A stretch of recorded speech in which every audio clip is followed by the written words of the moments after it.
Evolution is a term to define only one organism, and that's the self. The self is the universe, the self is the Alpha and Omega, God and infinity. And that's the only thing that evolves, because we are all part of the self.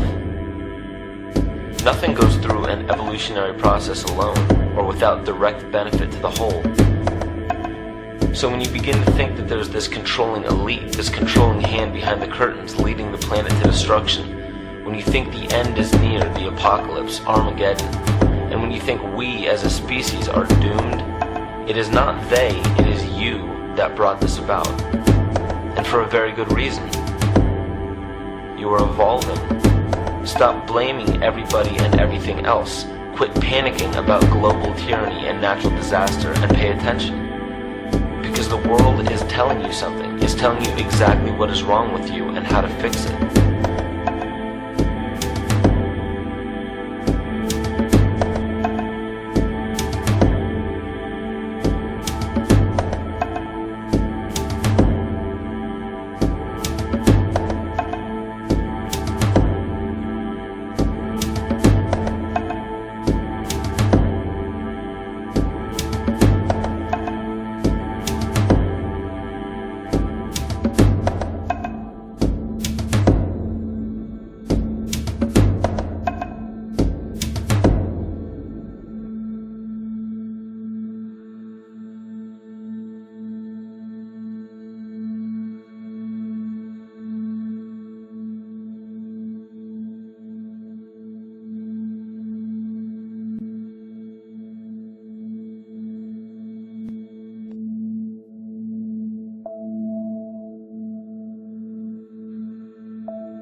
The Earth is believed to have formed 4.6 billion years ago.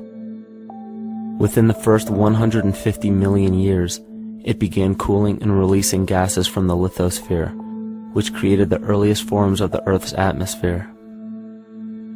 Prior to the creation of this atmosphere, the sun's ultraviolet radiation made for uninhabitable conditions. But as the Earth cooled further, water condensed in the atmosphere, and oxygen accumulated, making way for organic compounds. This spawned single-celled organisms, and then plant life. And down through time, the evolutionary chain continued. And then we arrive at a species that does not seem to fit as well as the rest. Homo sapiens' gestation period of 9 months mimics the 3.8 billion year evolution of all life on Earth. The human embryo repeats the evolution of all species. When the sperm and egg unite, this new creation is a single-celled organism. Within hours, this single cell divides and multiplies more rapidly than any other species. 4 weeks later, the embryo begins to develop gills mimicking aquatic life.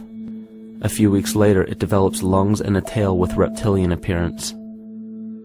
From there, a mammal is recognizable, and then onto a primate form.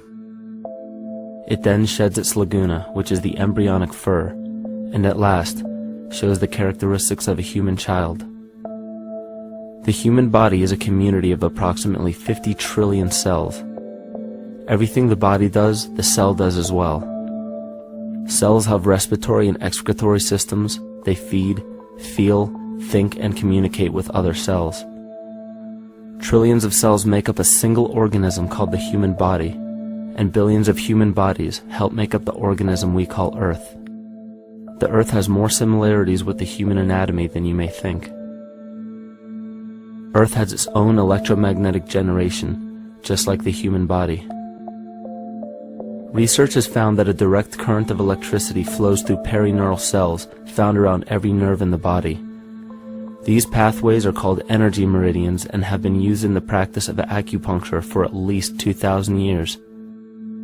Dating even farther back is the notion of dragon paths or ley lines in which many megalithic structures and stone monuments were erected, marking the energy meridians of the Earth. These energy meridians are generated by the resonant frequencies of the Earth, called the Schumann waves. Each planetary body has its own resonant frequencies and is determined by the circumference and diameter as well as the speed of orbit and rotation. The Earth's resonant frequency starts at 7.83 Hz and ends with the 7th harmonic at 43.2 Hz, correlating with the 7 chakras. Ultimately, the greatest discovery of our Earth is its consciousness. A visible attribute of consciousness is an energetic field that governs the shaping of organisms. Morphogenesis is a scientific term to explain this very shaping of tissues, organs, and entire organisms. Consciousness is the creative force of the entire universe. It has been given many names such as God, Yahweh, Krishna, nature, the field, and divinity. The entire universe is in fact a single living, conscious organism with complete awareness of itself. The reason why it may seem difficult to comprehend this is because our understanding is typically limited by our language. When we hear the term conscious organism, we tend to anthropomorphize its definition. By giving it human qualities, we mistakenly look past what an organism truly is in the first place. The definition of an organism is any living thing capable of response to stimuli, reproduction, growth and development, and maintenance of homeostasis as a stable whole. Our universe does all of these things. The consciousness of our universe is responsible for the form and purpose that all matter assumes. The Earth's resonant frequencies are a result of its form. These frequencies are responsible for biological rhythms, such as menstrual and circadian cycles, as well as behavioral and emotional patterns. The frequencies are then picked up by the flora and fauna, which are biological instruments that respond to the wave patterns. The wave patterns resonate in the cranial structure of our head and converge in the center of our brain, which is where we find the pineal gland. The pineal gland is believed in many cultures to be the spiritual third eye responsible for intuition. Descartes called it the seat of the soul where mind and body meet. Each individual cell in our body receives an electromagnetic impulse from our central nervous system. They receive the very same impulse that was disseminated to every biological instrument from the earth. An explanation of our conscious universe has been attempted by religion, science, and philosophy. The neglect of biological nature from any organism causes illness. A divorce from nature, exile from Eden, confounding of tongues, they are all symptoms not of a biblical God or deity, but the true self.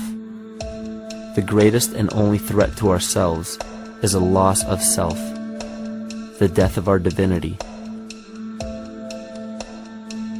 As we barrel through history with oceans of information, yet barely a drop of wisdom, we have to understand how we lost ourself.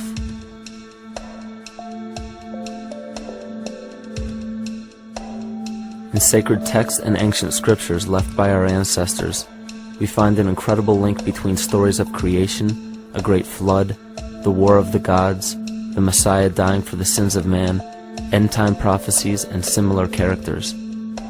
These correlations show up in myths from cultures that supposedly had no contact with one another due to distance in geography and time. The common thread we find that connects all of mythology has its roots in the stars. One of the most revealing accounts is the battle of the gods in heaven and the ensuing flood. In the Bible, Lucifer rivaled the Lord and was defeated and cast down to earth. In the creation myth of the Enuma Elish, we find a similar story of Tiamat being defeated by Marduk and cast down to the abyss of Apsu. In chaos, Tiamat, the mother of them both, Apsu and Tiamat's waters were mingled together, meaning that the chaotic waters of Tiamat were somehow mixed with the sweet waters of Apsu. Apsu was the Sumero-Akkadian god of the abyss beneath the earth. Tiamat, also known as Lucifer, was known as a serpent or dragon and was defeated by Marduk. Marduk was the father of Nebo or Mercury, and Mercury is the same mythological character as the Zoroastrian Mithra, the Egyptian Hermes Anubis, and the Gnostic Hermes Christos. The most recent version of Mercury, however, is the archangel Michael in the Bible, who defeated Lucifer and sent him to the abyss of the earth, or hell. This story is steeped in astrological significance in the Bible and in many other ancient scriptures. This leads to an event in history that is recorded by many researchers regarding the cosmic upheaval and historic deluge. William Commonus Beaumont states, "The flood immortalizes the collision of a fallen planet, later termed Satan, actually a cometary body with our Earth." Consider what this reveals. He postulates that a planet, later termed Satan, fell to the earth, creating the flood we see recorded in the Bible and other myths. Lucifer, or Tiamat, was a planet known to ancient cultures as the Glistening One, the dragon of chaotic salt waters. The light from the sun illuminated this planet's water, which gave it a glow that rivaled the sun's own light, which is where we hear about Lucifer rivaling the Lord. The Lord in this case being the sun, which sustains and gives warmth to the earth. The planet Tiamat, or Lucifer, was destroyed by a cataclysmic event that hurled the watery planet to the abyss of the earth. In the book of Enoch, it reveals, "And behold, a star fell from heaven, and when it fell to earth, I saw how the earth was swallowed up in a great abyss." The myth of the Ute Indians states, "The sun was shivered into 1,000 fragments, which fell to earth, causing a general conflagration. Then Tawats fled before the destruction he had wrought. And as he fled, the burning earth consumed his feet, legs, body, hands, and arms, until at last, swollen with heat, the eyes of the god burst and tears gushed forth in a flood which spread over the earth, extinguishing the fire." This myth resembles the translation of the Enuma Elish by Stephanie Daly in her book Myth from Mesopotamia, which explains that Tiamat's eyes became the source of the Tigris and Euphrates rivers. As written in the book of Revelations, "And there was a war in heaven. Michael and his angels fought against the dragon, and the dragon and his angels fought back. The great dragon was hurled down, that ancient serpent called the devil, or Satan, who leads the whole world astray. He was hurled to the earth." The Roman mythology of Ovid gives the story of Phaeton, which happens to be another name given to the watery planet Lucifer, or Tiamat. This story reveals that Phaeton was a child of the sun and wished to become the sun for a day. Phaeton attempted this feat, and eventually Jove, who is also known as Marduk, destroyed Phaeton, sending him crashing to the earth in flames and put out by a tremendous flood of water from a river unseen before. The common theme we notice here is that of a saltwater planet, the great dragon, Lucifer, Tiamat, or Phaeton, was defeated and fell to the earth, and now dwells in the abyss known as hell, giving us the outline of the story of Lucifer rising up against the Lord and being defeated and banished to rule the underworld. As we know, however, an outline is but a shell of a story. The inner meaning, the spirit of the myth, comes with a deeper understanding of the essence of each planet, not just the physical planet, but the conscious core, because we know now that the proportions and velocity of a planet gives them their own characteristic frequencies, which govern biological and behavioral patterns. These planets reflect the archetypal psychology of man. In ancient times, probably the most important field of research was the study of the heavens. Galactic bodies and their movement through the sky were known to be symbolic of the inner faculties within human consciousness. Within all organisms, outdated science has only explained the physical world measured by our five senses. Only in esoteric religions, mysticism, and quantum fields of science are we to find any attempt at explaining where thoughts and emotions fit into the sense-perceptible world. We also understand now that humanity is a community of cells within the organism of the Earth. The Earth, therefore, is a higher organism that shapes our form and function. This higher organism and all other planetary bodies are governed by consciousness, just as we individual humans are. Therefore, the Newtonian belief that galactic bodies are nothing more than lifeless forms floating in space is tantamount to claiming that we humans are nothing more than a composite of elements in motion. We know that this is untrue because we feel, we think, and furthermore we see the result of our consciousness creating what we call life. Plato wrote, "This world is indeed a living being, endowed with a soul and intelligence, a single visible living entity containing all other living entities, which by their nature are all related." Furthermore, the cosmos is a single living creature which contains all living creatures within it. And in an article out of the Sufi journal, the author writes, "The world is a living spiritual being." This was understood by the ancient philosophers and the alchemists who referred to the spiritual essence of the world as the anima mundi, the soul of the world. In scriptures, we hear of the claim that angels guide the inner soulful actions of people, or that the gods wield influence over man. Most ancient spiritual and scientific teachings held the belief that the hierarchies of the gods, angels, archangels, archai, all the way down to the cherubim and the seraphim, are the hierarchies within the human psyche. In this way, we must understand that when the whole of ancient myths and sacred scriptures speak of spiritual influence from a higher being, they were speaking of archetypal forces that are inherent within us, not an influence from an external source. This is where we begin to see the relevance of astrology as an ancient form of science that resurfaced in the 19th and 20th centuries under the name of psychology. Friedrich Nietzsche even stated, "As long as you still experience the stars as something above you, you still lack a viewpoint of knowledge." This is astropsychology and maps the inner faculties of the psyche. In pre-Christian times, there were schools known today as the mystery schools or the mystery religions. The messages encoded in the scriptures and ancient archaeology came from adepts of spiritual science. The intent was to teach the initiates the deeper meaning of these myths. What became later termed as Lucifer, Satan, or the devil was representative of the ego which rivals the Lord, the representative of the self. The true self is the epicenter of a person's entire being. It is the total sum of everything that we are.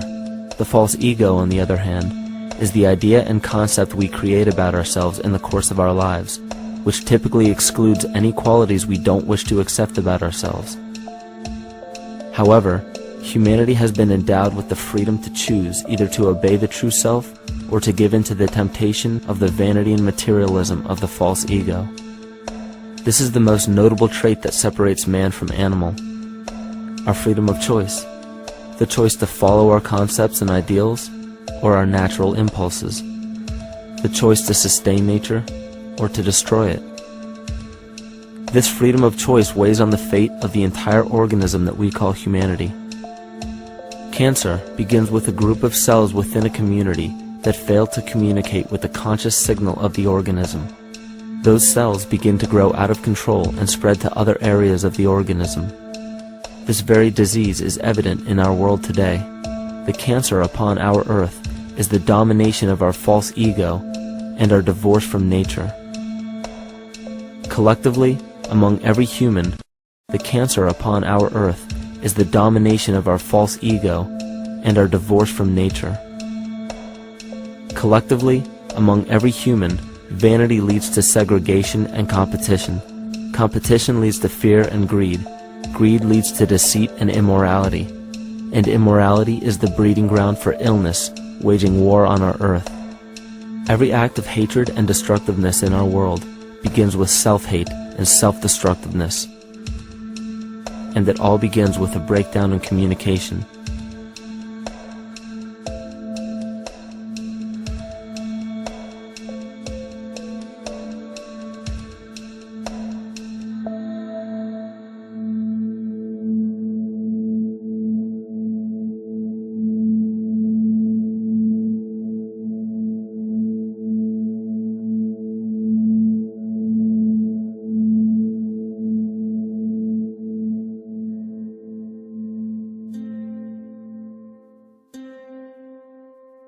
In nature, all that we perceive with our five senses is a result of two fundamental principles.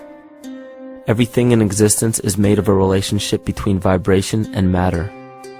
Vibration is a masculine creative force countered by matter, which is a feminine receptive force.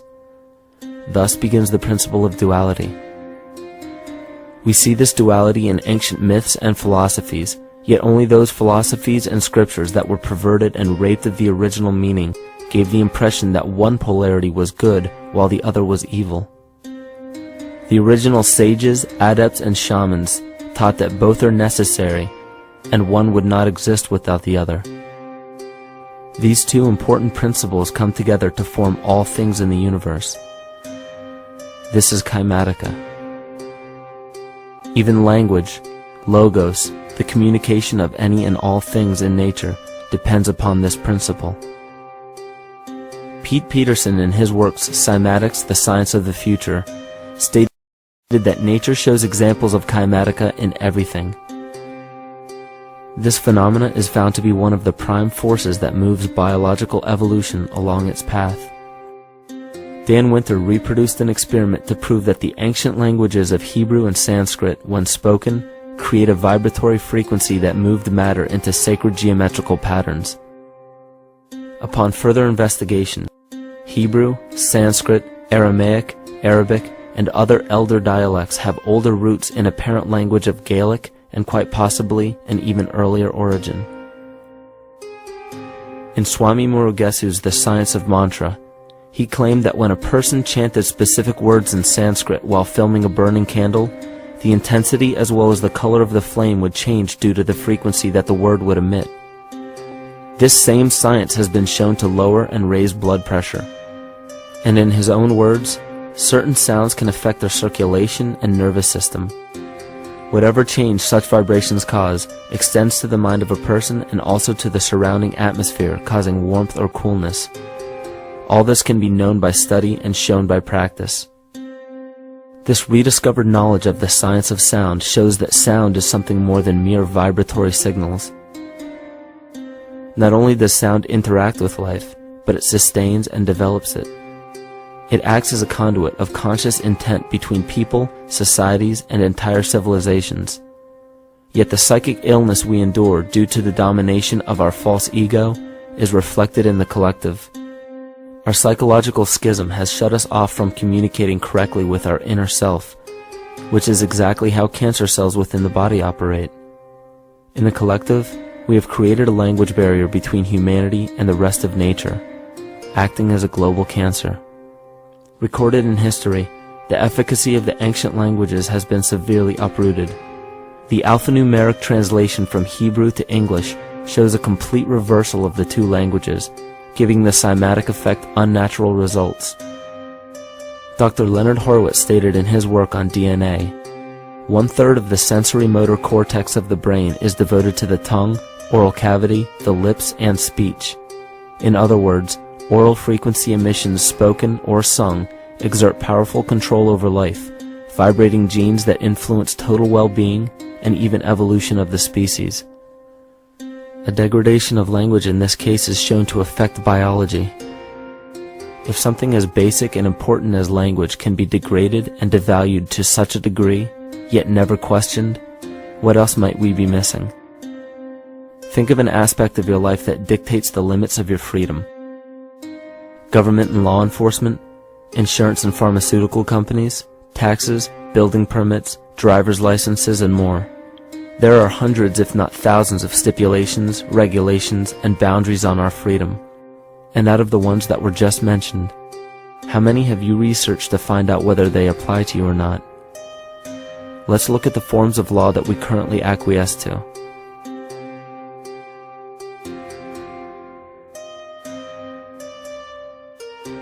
A common misconception among people is that any rule or regulation that governs them falls under one category: law. But there are many other forms of law that people abide by without realizing that they simply do not apply to them. Another misconception is that a nation's constitution gives us our rights. A constitution does nothing more than list the rights that we already have. We are born with inalienable rights, endowed to us by our Creator. They are not given to us, and they cannot be given away. The most a person can do with a right is choose whether to exercise it or not.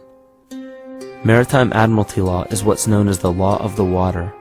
It is superseded by civil law and only applies to those who willingly contract themselves into it.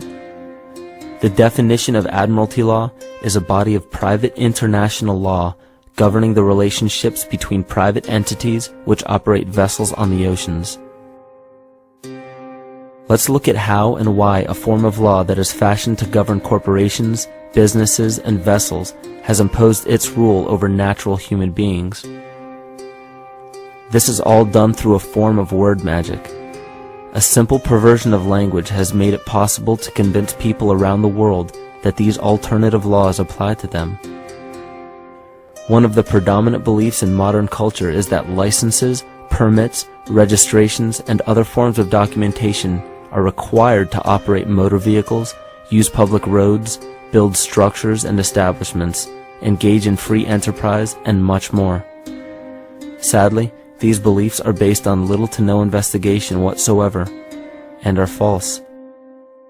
This belief structure is perpetuated by maritime admiralty law. This form of law was originally created to govern ships docking in foreign nations for the import or export of products and resources. It deals with banking and merchant affairs, not civil affairs. When a product is taken off of a ship and brought into a foreign land, that nation takes custody of the resource and accounts for it with a certificate. That certificate marks the birth date of that product in the custody of the respective nation. Think of why it is supposedly required to have a certificate of live birth in the first place. The Barron's Dictionary of Banking Terms defines a certificate as a paper establishing an ownership claim. So right there, we notice that everyone with a birth certificate is defined as being owned. People are used as collateral with other nations because the U.S. is bankrupt. The United States declared bankruptcy on March 9th of 1933.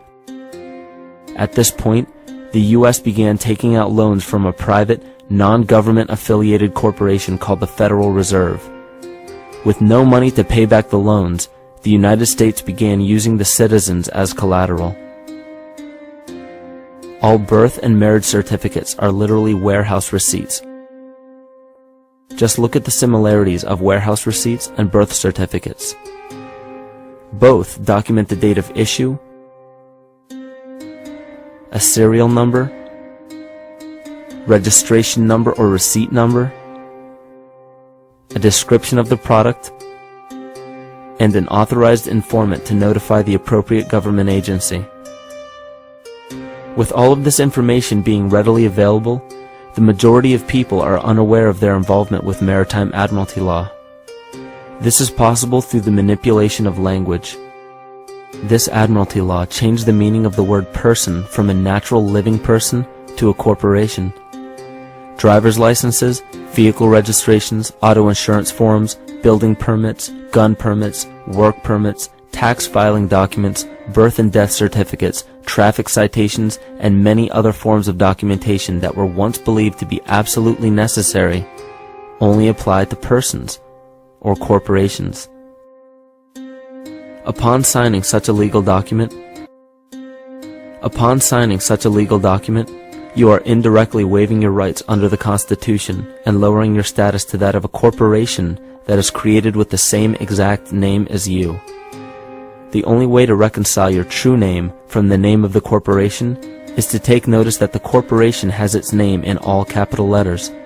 This is known as capitis diminutia maxima.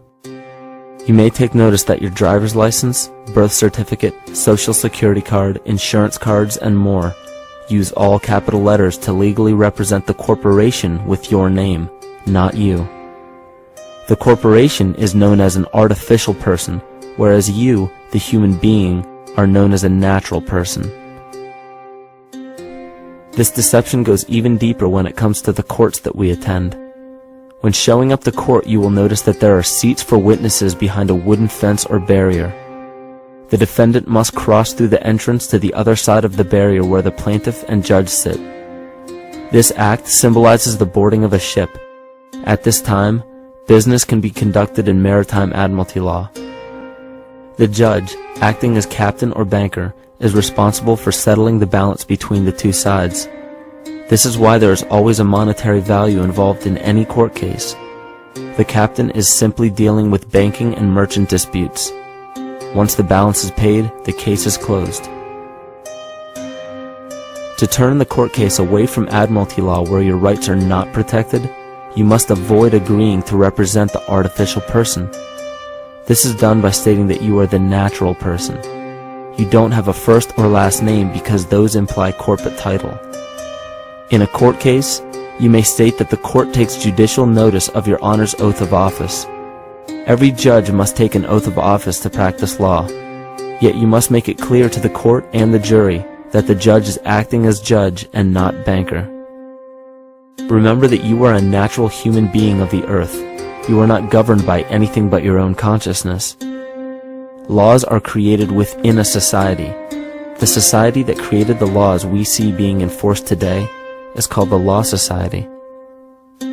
Yet the most beautiful part of this entire deception is the fact that we are not part of the Law Society, so their laws do not apply to us. Judges, lawyers, and law enforcement officers, they're all part of a society. Within that society, they've created their own language that's deceptively similar to English.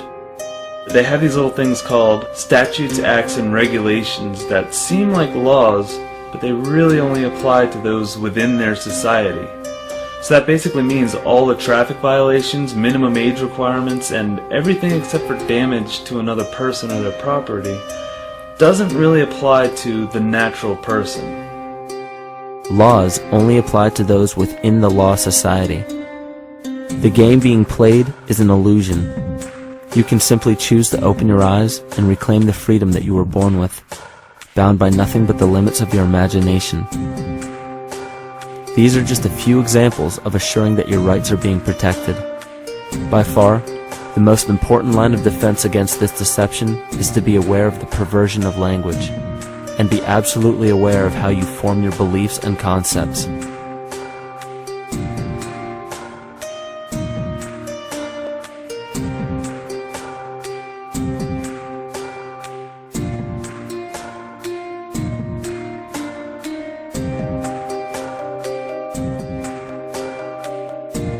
In all forms of the perversion of language, there is a mirror reflection of this in the microcosm of the psyche.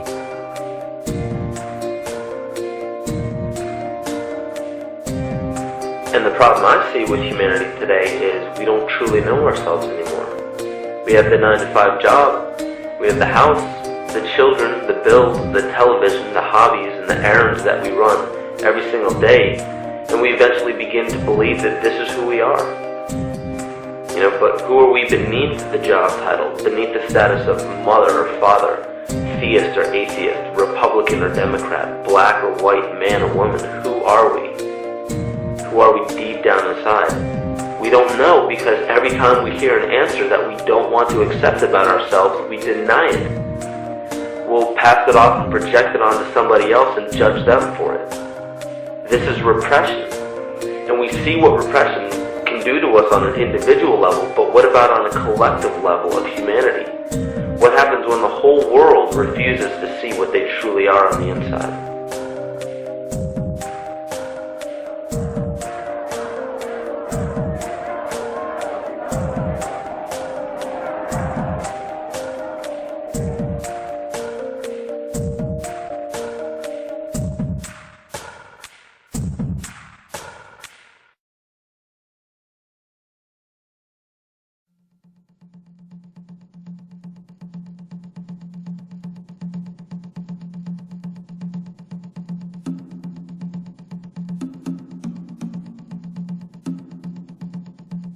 Carl Jung discovered that there is a collective unconscious connected to all humans, meaning that the whole of humanity shares a single mind with one another.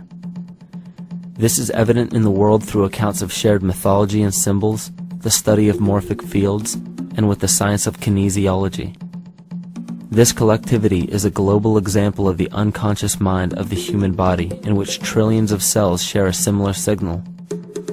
This parasite, called our false ego, requires a continuous flow of sustenance to survive. Food, fuel, and any other form of sustenance is energy. Human consciousness is an electromagnetic field of energy. When this potential energy is utilized, it then releases kinetic energy, which is used to perpetuate the false ego. This scenario occurs in the smallest parasitic organisms, all the way to a collective organism called humanity. A parasite will release chemicals that cause the host to crave the sustenance that the parasite needs to survive. As long as the host is unaware, it will keep feeding the parasite and starving itself. In a similar way, Wilhelm Reich stated that whole societies suffer from a psychosis caused by starving our organic biological impulses. He states that sexual suppression supports the power of the church, which has sunk very deep roots into the exploited masses by means of sexual anxiety and guilt. It engenders timidity towards authority and binds children to their parents. This results in adult subservience to state authority and to capitalistic exploitation. It paralyzes the intellectual critical powers of the oppressed masses because it consumes the greater part of biological energy. Finally, it paralyzes the resolute development of creative forces and renders impossible the achievement of all aspirations for human freedom.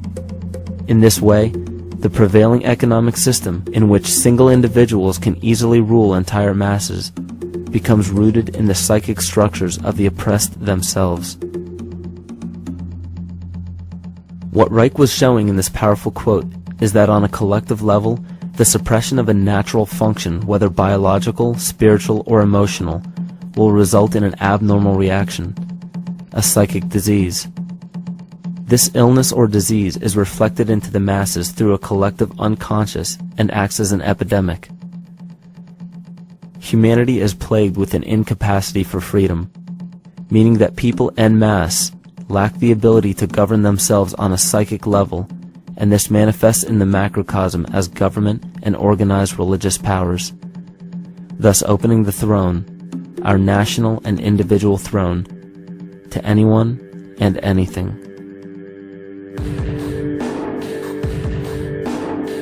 Enter the infamous rulers of the earth, the patriarchs of civilization, political, social, economic, and spiritual dictatorship, psychic tyranny.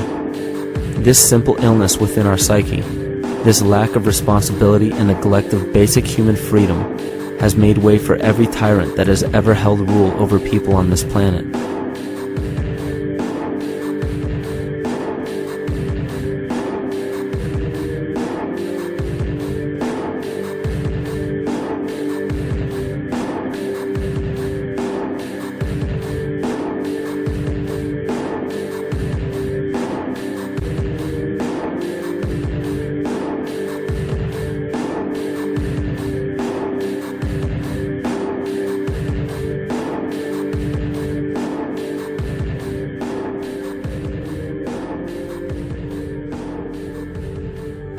But these oppressive tyrants that are demonized by the masses are no different than us.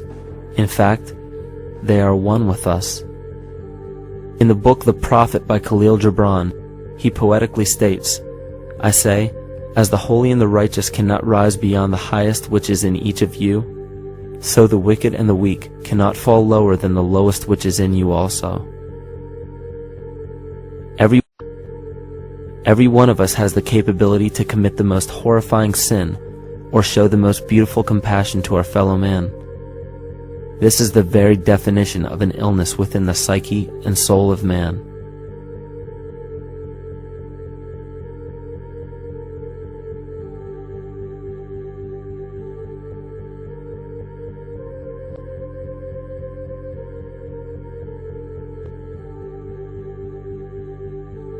Think of any position of power that you believe to be above you. Royal families, government leaders, the United Nations, financial organizations, corporate monopolies, and media juggernauts. These are all facets of our false ego.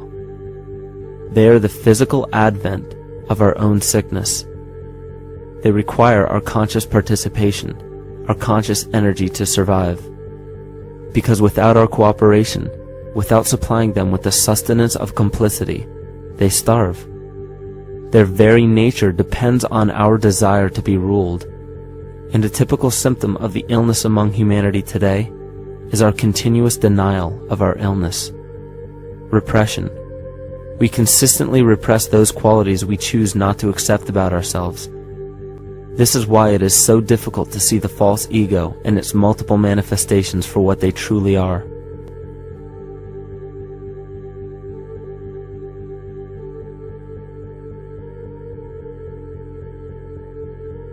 This is the very nature of the false ego. It acts as a red herring to distract us from the freedom we truly have. For this psychic parasite to survive, it must supply us with a chemical that will cause us to remain dependent upon it. In this case, the sustenance is our conscious energy. And in order for us to feed it to the parasite, the chemical of fear causes humanity to crave protection and defense.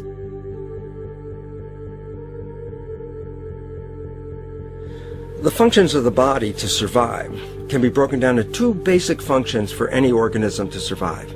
You have to be able to grow, maintain yourself, take care of your biology, but you also must be able to protect yourself, so that if you're just growing and you can't protect yourself, you'll become food for something else. So the survival involves a balance between growth and protection. Through the history of human civilization and through human evolution, we recognize that our nature is to be in a state of growth, and that our protection is only supposed to be used to, help us out of that threatening moment. You can't be in growth and in protection at the same time. So the significance is, when we see a need of protection, the stress hormones in the body shut off the blood vessels in our viscera or gut, which is the part of the body for growth. Well, the issue is, if you took the blood from the viscera and moved it out to the arms, then you left no blood in the viscera. That means no growth. But you're ready to fight. And when your fighting is finished, then the blood returns back to the viscera and you grow again. But in the world that we live in today, it's 24/7 fear.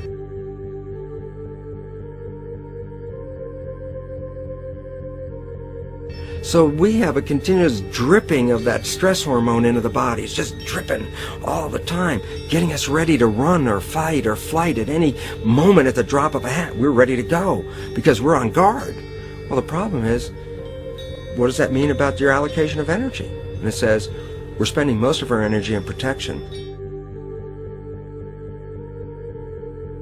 You cannot survive if you're in protection all the time.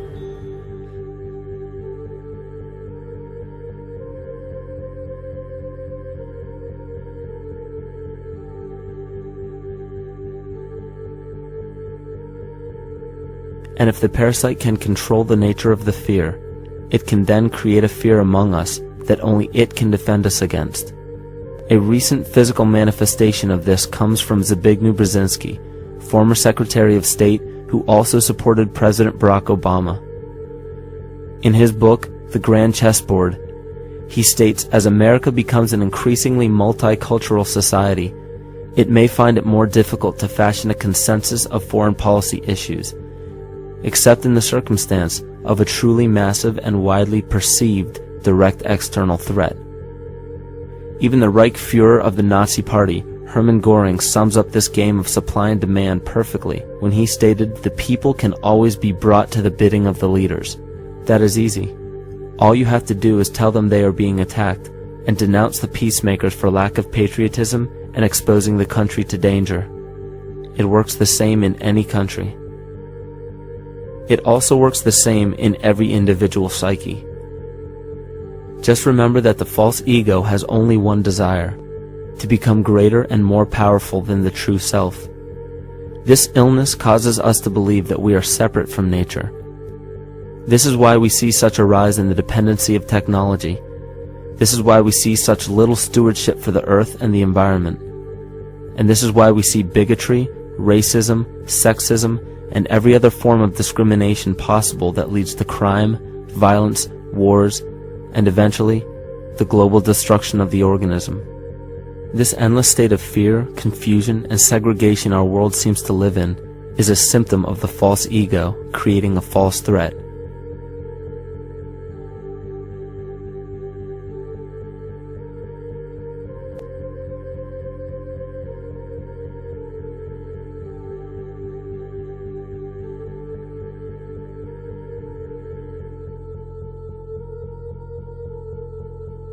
many of the United States presidents have blood relations with each other. The Bush lineage has blood ties to a great number of former presidents. George Washington, Millard Fillmore, Franklin Pierce, Abraham Lincoln, Ulysses Grant, Rutherford Hayes, James Garfield, Grover Cleveland, Teddy Roosevelt, William Taft, Calvin Coolidge, Herbert Hoover, Franklin Roosevelt, Richard Nixon, and Gerald Ford. Michael Tessarion points out in his work that Bush is closely related to every European monarch on and off the throne, and has kinship with every member of Britain's royal family. Bush's family tree can be documented as far back as the early 15th century. He has a direct descent from Henry III and from Henry VIII's sister Mary Tudor. He is also descended from Charles II of England. And we also find that George W. Bush is a direct descendant of Godfrey de Bouillon. Godfrey was the first king of Jerusalem after he recaptured it from the Saracens, which was the name for the Islamic faith during the Middle Ages. It is interesting to note that the current occupation of the United States in the Middle East was re-established by the same family, George Bush Sr. in 1991, and again by George Bush Jr. in 2003. George Bush Jr. is then found to be a cousin to both opposing candidates of his 2 terms in office, Al Gore and John Kerry. Democratic President Barack Obama also has blood ties with George W. Bush, as well as Gerald Ford, Lyndon Johnson, Harry Truman, James Madison, and the British Prime Minister Sir Winston Churchill. On the opposing side of the 2008 presidential ballot, John McCain is descended from Robert the Bruce, King William I of Scotland, and also Godfrey de Bouillon. Probably one of the most interesting facets of the bloodline relations is the fact that the whole British royal family has descent from the Muslim prophet Muhammad through the Arab kings of Seville. This bloodline was passed through the kings of Portugal, Castile, and eventually down to King Edward IV. And this is a very, very different story from what you hear the media pumping out every day, being this idea of lineal superiority. It's completely debunked according to the foremost authority of aristocratic lineage, Burke's peerage. And this just goes to show that there's the true story, and then there's the manufactured illusion, the front that's given to the public.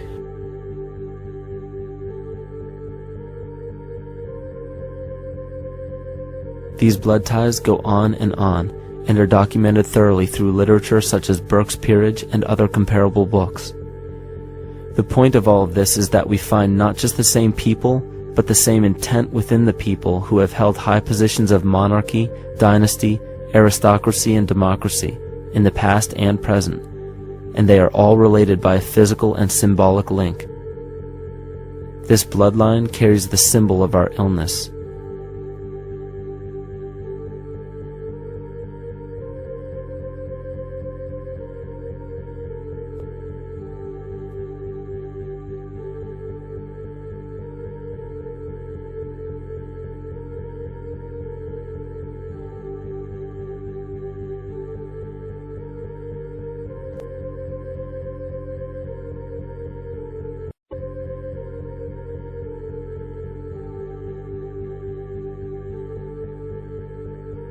The symptoms of our psycho-spiritual illness are the wars, terrorist attacks, artificial or man-made disasters, and leader figures.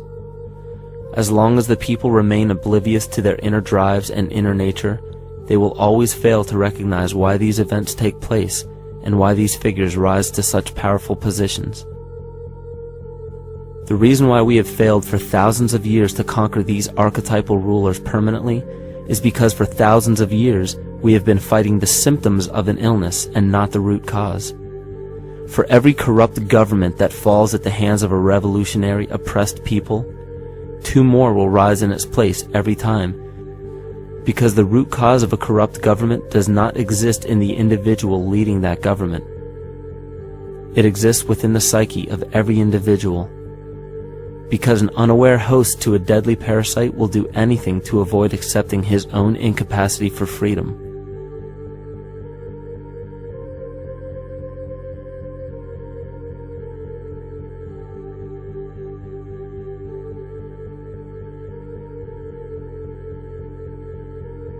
We are so bereft of sanity in this world that those few who simply stop projecting onto others and begin facing their own demons are seen as neurotic. An article written in the 1950s states that studies showed that individuals who had been isolated from their familiar social and cultural environment became neurotic. This shows that when those individuals had no object to identify their darker emotions with, they began to see these things in themselves, that which they refused to recognize before, and were unaware of why they appeared and how to cope. Facing our true inner self is virtually unknown in our world today.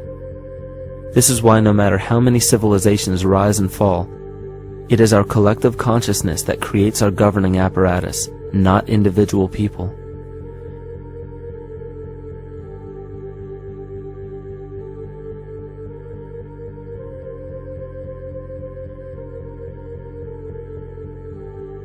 And after countless attempts, you would imagine that people would realize that a physical retaliation may not be the solution.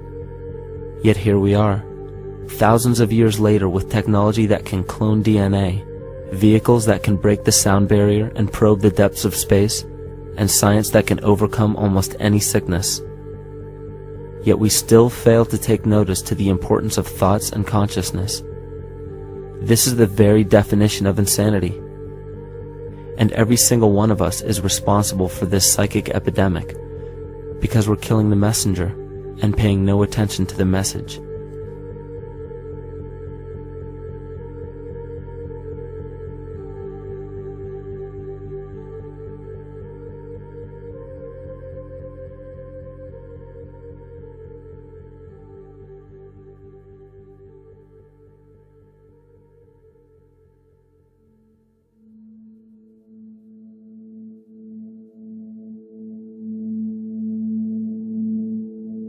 During the 1990s, 3 Nobel laureates in medicine advanced research that revealed the primary function of DNA lies not in protein synthesis as widely believed for the past century, but in electromagnetic energy reception and transmission. Less than 3% of DNA's function involves protein manufacture. More than 90% functions in the realm of bioacoustic and bioelectric signaling.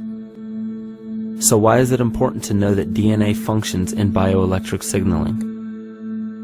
HeartMath Institute has discovered the heart and brain maintain a continuous two-way dialogue, each influencing the other's functioning. Although it is not well known, the heart sends far more information to the brain than the brain sends to the heart, and the signals the heart sends to the brain can influence perception, emotional processing, and higher cognitive functions. The heart also generates the strongest rhythmic electromagnetic field in the body, and this actually can be measured in the brainwaves of people around us. We are quite literally an electromagnetic expression of our highest cognitive function.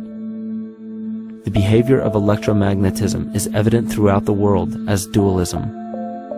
All matter contains a negative and positive charge, which means organisms are built upon this foundation. The natural homeostasis of any organism is a balance of both polarities. Furthermore, research on emotional energetics shows that the heart's field is a carrier of emotional information and a mediator of bioelectromagnetic communication within and outside the body. Research shows our heart's field changes distinctly as we experience different emotions. It is registered in people's brains around us and apparently is capable of affecting cells, water, and DNA studied in vitro. Fear. The chemical supplied by a collective parasite creates a distinct bioelectric signal given off by the host. This signal is disseminated to the organisms within our community and will grow outward through the entire organism unless it is counterbalanced by an opposing force. Dr. Fritz Alan Popp discovered that the cells in our body communicate through biophotons, which are tiny particles of light that are single units of an electromagnetic field. This communication system within our body also exists between people in what's known as morphic resonance.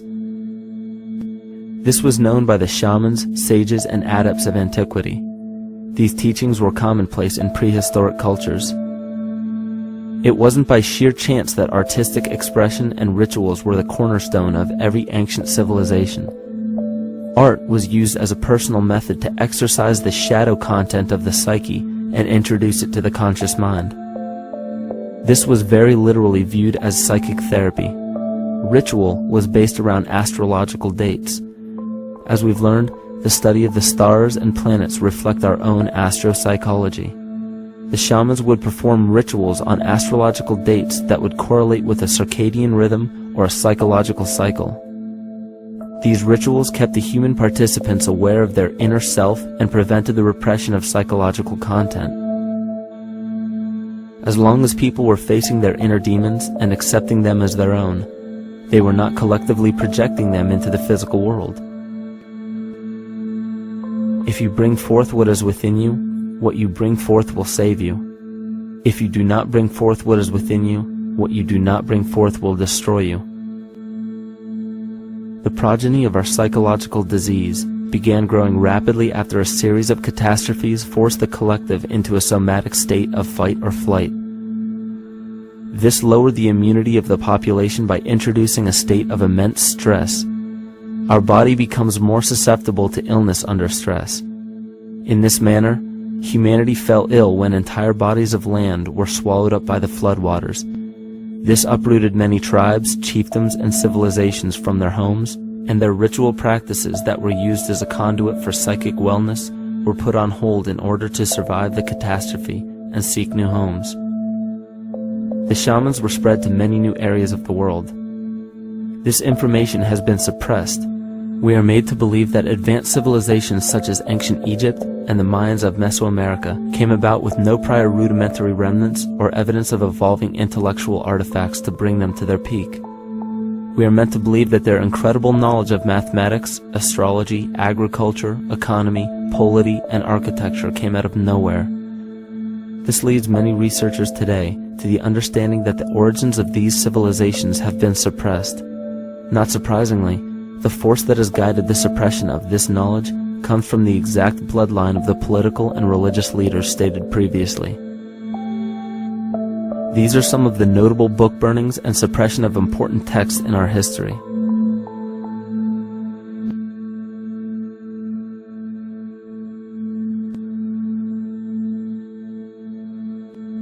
Yet after all of this suppression, there are still remnants of the dispersion of elder civilizations in nearly every country.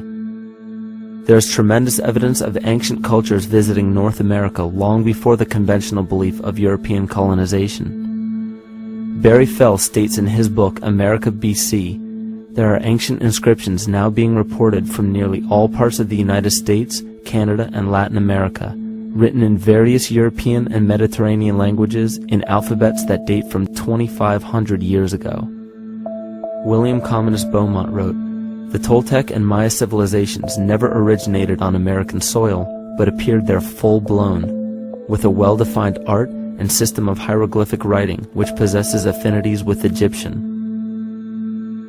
It is found that there are thousands of prehistoric sites across New England and several other northern states showing inscriptions, carvings, and mounds created by Druidic mariners as far back as 800 BC. To suppress this information further, it was not only imperative for the bloodline to burn the documented texts containing true historical information, but to wipe out the cultures that derived from these ancient shamans. The most devastating genocide ever endured was and still is the annihilation of shamanic tribes. We've lost our traditional roots and don't know about ritual. The dragon dances and the ghost dances of the Native American Indians, what do you think that was all about? All the shamans of the world, when they do their rituals, they're doing that. Their work, harmonically through dances, is to strengthen the immune system of the earth. But they've been all murdered. So that was why in the 17th century, exactly the same period I'm talking about, there was an all-out agenda that when you come across indigenous people, you annihilate them. Columbus was sent on his expedition along with agents of the crown to disrupt the lives of the natives and seize mineral resources. He visited every island in the Caribbean, depleting the gold and taking as many slaves of the native Taino tribe as possible. 5 million natives were murdered within 3 years, according to Leah Trabeck. Within 15 years, the Arawak tribe of 250,000 was completely wiped out. The population of the United States prior to European contact was greater than 12 million. 4 centuries later, the count was reduced by 95% to 237,000. From 1494 to 1508, over 3 million people had perished from war, slavery, and the mines. Who in future generations will believe this? I myself, writing this as a knowledgeable eyewitness, can hardly believe it. My eyes have seen these acts so foreign to human nature, and now I tremble as I write. Another agent of the false ego bloodline was Hernando Cortez, who decimated the Aztec tribe and plundered their mineral resources. This again was the case through Cortez's second cousin, Francisco Pizarro, who conquered the Incan Empire in Peru. These atrocities are seen throughout Africa, New Zealand, New Guinea, East Timor, and are still seen today in Canada. This was a deliberate attempt to bury any surviving remnants of the ancient world and our true history. It is a naive mistake, however, to categorize and blame everything and everyone involved with politics or religion for this suppression of knowledge. It is only natural for people to crave spiritual understanding when there are so many manufactured missing links and perversions in the spiritual texts today. And due to this void of spiritual wisdom, honest and moral people who are simply trying to understand their place in this world become the prime consumer market for those who wish to exploit this vulnerability. To have enough power to run our own lives, basically.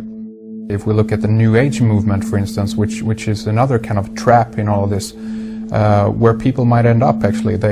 They're looking for something so bad that they're taking all these things that are handed to us or to them. But it's not really based on any real understanding. It's still kind of coming from a religious type of perspective.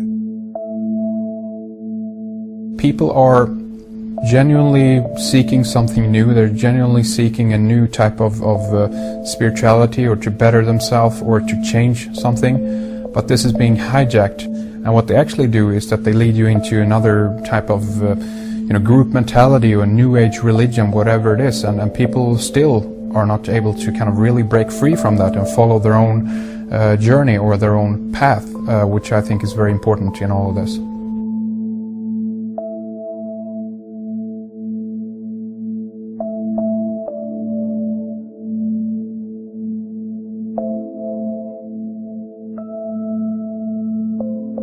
In the pre-Christian era, there were several cults of incredible power, most notably the stellar, solar, Saturnian, lunar, and mushroom cults. It is simple to see that worshippers of the lunar goddess comprised of the lunar cult. The worship of sun gods were indicative of the solar cults. The Saturnian cult, which consisted of Phoenicians and Canaanites, worshipped El or Eli.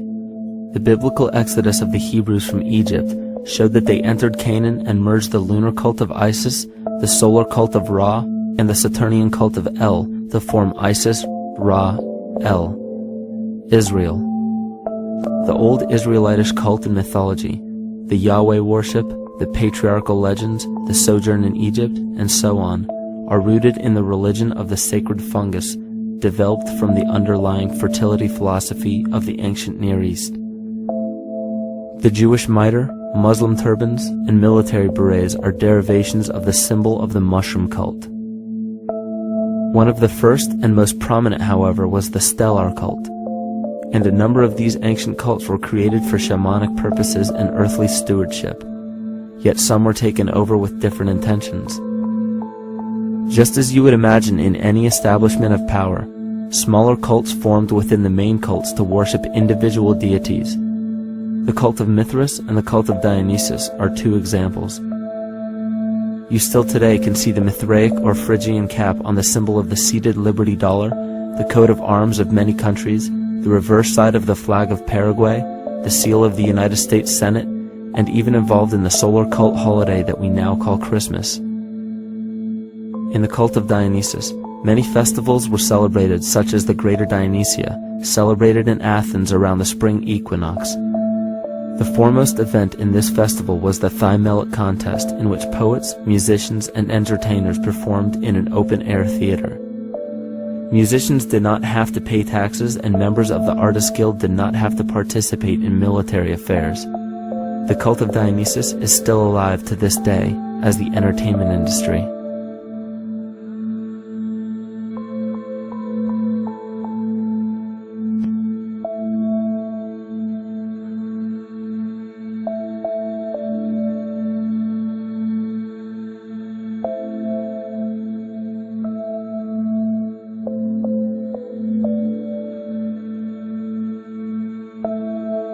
These cults still exist in many important positions of power throughout the entire civilized world. Yet the most important function of these groups is to manufacture the consent and complicity of the people. The conscious mind is the creative mind. It's the one that has your personal identity into it. It does the real thinking.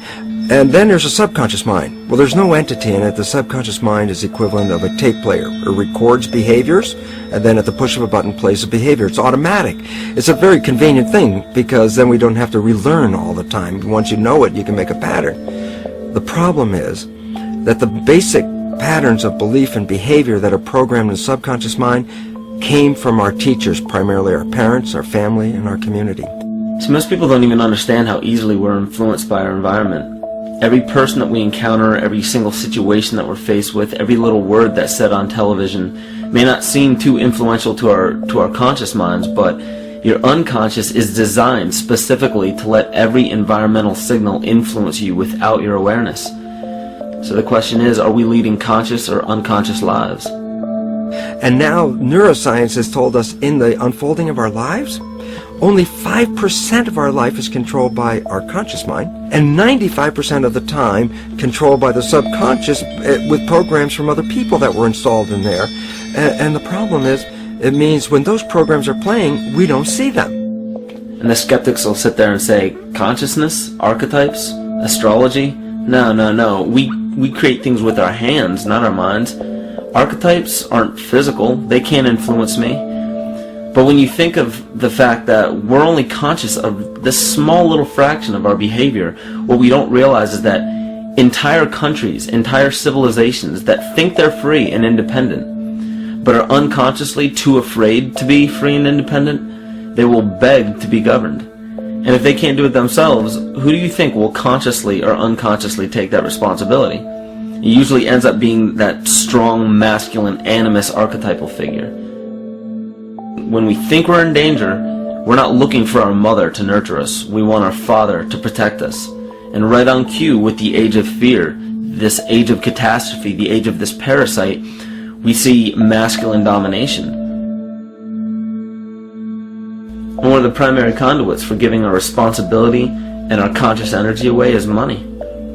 We surely don't want to admit that our dependency on money is flawed, because that would imply that the fault is our own. And God forbid we take responsibility for our lives, so we blame the money. This is the cornerstone of the entire illusion being built around us by the false ego. Money is said to be the root of all evil, yet it cannot be evil because money is only a symbol. Symbols carry only the faith and spirit of the observer. This means that the symbol of paper money, yet it cannot be evil because money is only a symbol. Symbols carry only the faith and spirit of the observer. This means that the symbol of paper money evokes and surfaces the evil intentions and inherent flaw of our false ego. Money only exists because we agree to accept it as valuable. And to further illustrate our incapacity for freedom, we've given the control of our faith-based money to a private corporation instead of the federal government. There is no law stating that we have to use Federal Reserve notes as currency. We choose to because we fear the alternative: independence.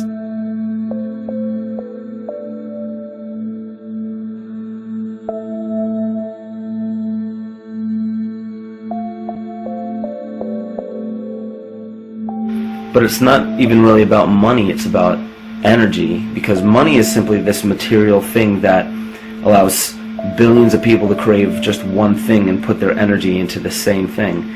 It's not the plasma TV or the house or the lifestyle or the job or the significant other or the status that we're really after, because we know that we're empty. These people feel sadness and loneliness and void just like anybody else, and they either want to fill that void with materialism because they think that that'll make them feel better, or they want to sedate the void feeling with material possessions. So it all comes back to this feeling of having to put our dependency into an external source, something that we have absolutely no control over. What we're seeing right now is with all the competition of each other destroying each other, wars, competing for material existence, raping the planet and tearing it apart to get some pieces of it to hold in your hands and say you won the game.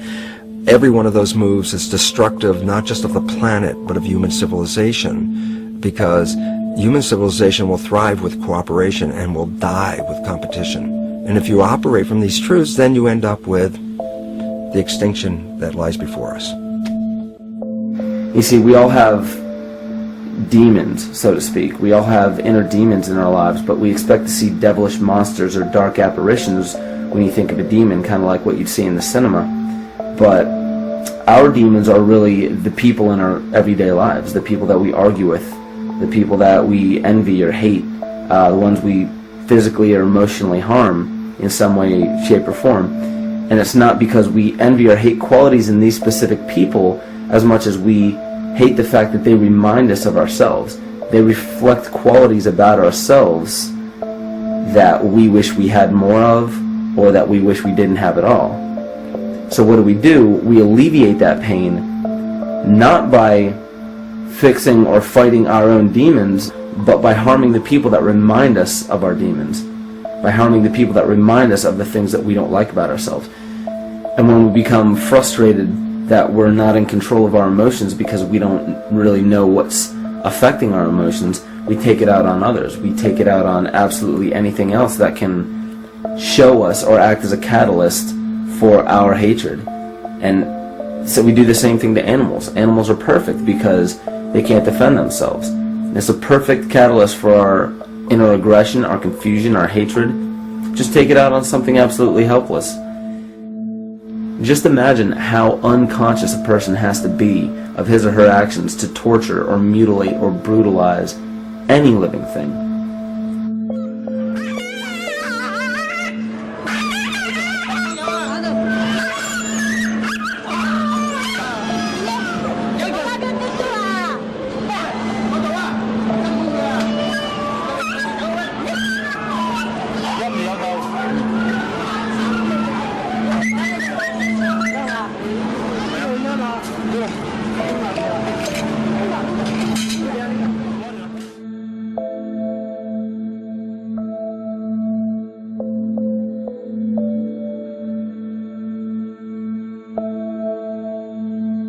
It goes down and he'll be here and we can, ouch, God. Ooh, he bit you. Bit of his tail. Is that common with their kids maybe? He's a big guy. That's a real... Think of the lack of compassion you must have towards life in general to be able to feel no semblance of sympathy towards entire populations, let alone just individuals or individual animals, entire populations of species that are bred specifically for the purpose of commodity. But I'll tell you what's even more dangerous is not so much the people carrying out this cruelty, because that's already been established. That form of hatred and cruelty has already been established and it's already known. What I'm really worried about is the people who are against inhumanity, the people who are against animal cruelty and feel self-righteous enough to think that it's justified to inflict harm or even wish harm on these people. Because those are the people who take unconscious cruel behavior to a whole new level of conscious cruel behavior that's perfectly acceptable in their minds, because they feel that it's their job to bring other people to justice, like they're an authority figure of some sort. Those are the people who will have a much harder time figuring out why they harbor so much inner hatred and resentment. They don't seem to realize that it's just another form of this same exact hatred. So to keep from facing our inner demons consistently, what do? When we begin to realize, hey, wait a minute, maybe it's not alright to inflict harm on any other living thing, then the ego has to come up with a more esoteric form of cruelty to trick us into displaying the same form of self-hatred, the same indignant attitude, but just in another way and towards another group of people. But the emptiness will always find a way back in, and people will always start to feel restless again, no matter how many times they transfer blame to yet another person or yet another group. We need chaos in our lives. We crave destruction. We beg for catastrophe. Because if we don't have these things to act as a form of exorcism or a catalyst for us, we start to notice these things in ourselves, and that's what we don't want. You see, we can deal with wars. We can deal with terrorism. We can deal with stock market collapse and economic collapse. We can deal with these things. But once we start to notice this chaos within ourselves, that's what we're really afraid of. We'll take 1,000,000 September 11ths over one moment of true insight towards our self-hate.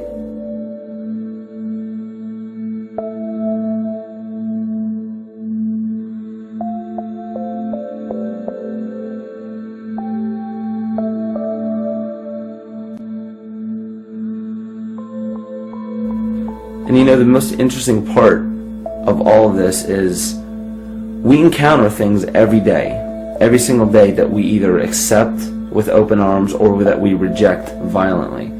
The interesting part is not really what we're accepting or rejecting as much as what it is inside us that makes us feel compelled to a certain thing or repelled from a certain thing. There's this fundamental dual behavior of muscular strength or weakness, attraction or repulsion. And what's interesting about this is when you realize that consciousness, awareness, that intangible essence that animates all matter into what we see around us as life, that is where you will find the origin of this dual behavior. It's been explained as the inhalation and exhalation of Brahma, the contraction and the expansion of Ahriman and Lucifer in an anthroposophical setting, the active and the passive qualities in electricity, the masculine and feminine qualities, yin and yang, existence and nothingness. These are all ways to explain the same behavioral process that begins with awareness, it begins with consciousness. And if you get rid of all the images and concepts in our minds of these sayings in your head and just try to feel the difference between the two polarities, you'll begin to notice that all of the different scenarios and possibilities that are playing out in the world all spawn from this common origin. You'll have 1,000,000 people telling you why the Bible is supposedly the Word of God and that you should follow it word for word. And then you'll have another 1,000,000 claiming that it's a form of mind control and not to believe any of it. Everybody will tell you to beware of this or watch out for that. This is good information, this is bad information. And I just have to wonder, what makes anyone an authority figure enough to say that something is true or false? And why are you denying or accepting anything based on the suggestion of another person? Why aren't you making that decision for yourself? Information is information.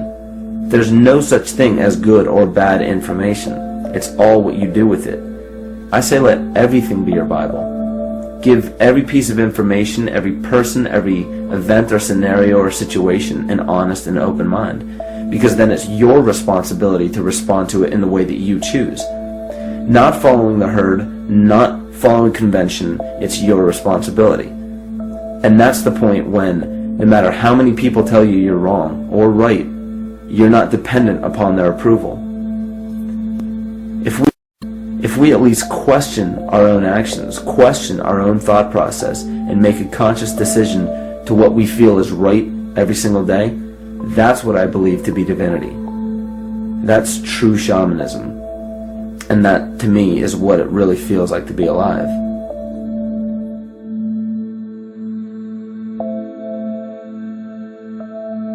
In this conscious, living universe, there are no laws of nature, just habits. There is nothing external to the universe to enforce a law upon it.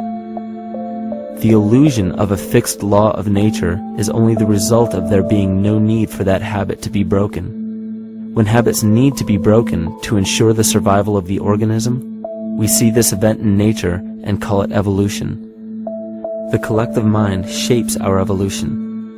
And a great example of this is the experiment done by John Cairns in 1988. His team put lactose-intolerant cells in an environment with only lactose for food.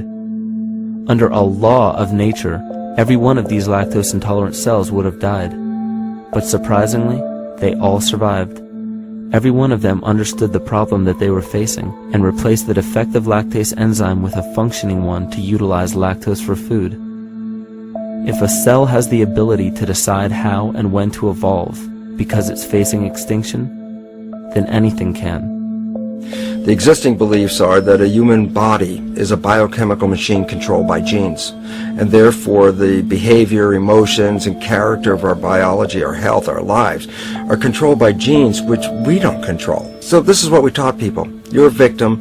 Genes control your life. You didn't pick them. You can't change them. The genes you end up with program what's going to happen. My experiments on stem cells, which I started in 1967, I'd isolate one stem cell, put it in a petri dish, and then it would divide every 10 hours. So I took all the cells, split them up into 3 groups, and then just put them in 3 petri dishes. And then I changed the growth medium, the constituents of the environment, in each of the 3 dishes. In one dish, the cells form bone. The second dish, they form muscle. And a third dish, they form fat cells. What controlled the fate of a cell? And the first thing you have to say is, well, wait, they were all genetically identical when they were put in a dish. So obviously the genes didn't control it because they all had the same genes. What was different was the environment. And all of a sudden in my career it said, oh my gosh, here I am teaching genes control life, and the cells are telling me genes respond to life. And since you can control the response, you can control your life.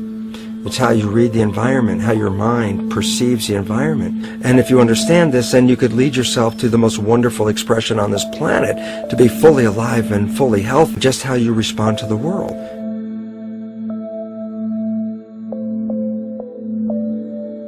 In the face of financial collapse across the world, political and religious wars raging tirelessly, and an ever-growing feeling of being lost and void of meaning, there is a great amount of energy being pushed to the surface of the collective mind. Evolution does not come about gradually. It happens in spurts and fits, and comes about due to a tremendous need for the organism to survive. We are now at a point in history where we will choose. We will choose to become sovereign or remain dependent, to face our true self or continue fighting a ghost, to become well or allow this disease to grow, to live or to die. The choice is yours.